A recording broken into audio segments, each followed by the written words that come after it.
So mga idol, another video. Welcome back na naman tayo sa YouTube channel natin, Bagong Pilipinas Old Queens TV. So ngayon mga idol, ibang topic na naman tayo at mayroon naman tayong nahuhuli no na Old Queens no. So ang pangalan sa queens na to mga idol, Hel Bitya no. So itong queens na to mga idol ay hindi naman ganong kagandahan, pero at least ating naipalabas ito sa ating YouTube channel, Bagong Pilipinas Old Queen TV. So mga idol, kung magugustuhan mo tong video na to, please don't forget to subscribe, paki-like na rin at pakipindot ang notification bell para lagi tayong updated sa ating mga gagawing video. So ang dated nito mga idol, itong queens na to ay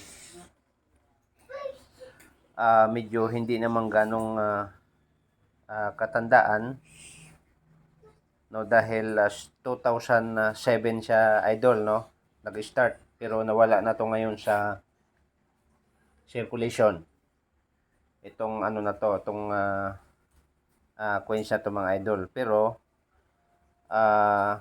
hinahanap na rin ito mga idol ngayon sa mga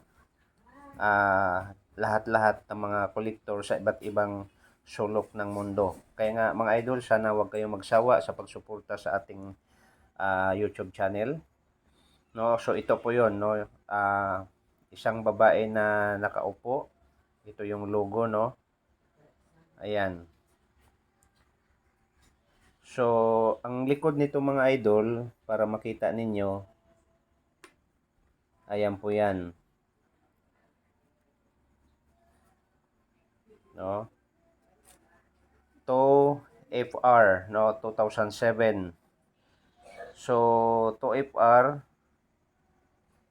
Helvetica Standing Copper Nickels mga idol no. Coins value po niya, nakalagay dito mga idol kung saan siya nanggaling, ay galing pa siya ng Switzerland no. 2 France price mga idol no, rare na rin siya itong coins na to, dahil tumataginting ito mga idol ngayon ng 6,700 US dollar ang halaga nito mga idol no. So siya, yan po yung drawing niya mga idol ano. So ang ganda pa niya no. So mga idol, baliktarin ko, ayan po yung isang queens na ito ngayon ay mahal na rin no. Parang naka-treasure ka na mga idol, kasi ang halaga nito ay nasa 6,700 dollar no.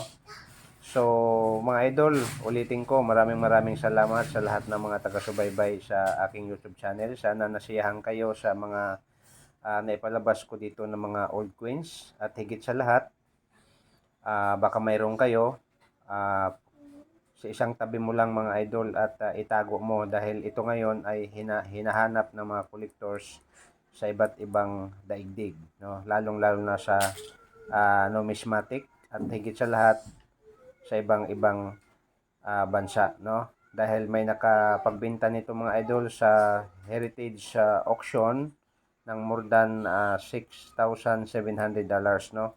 So maraming salamat and welcome. God bless mga idol.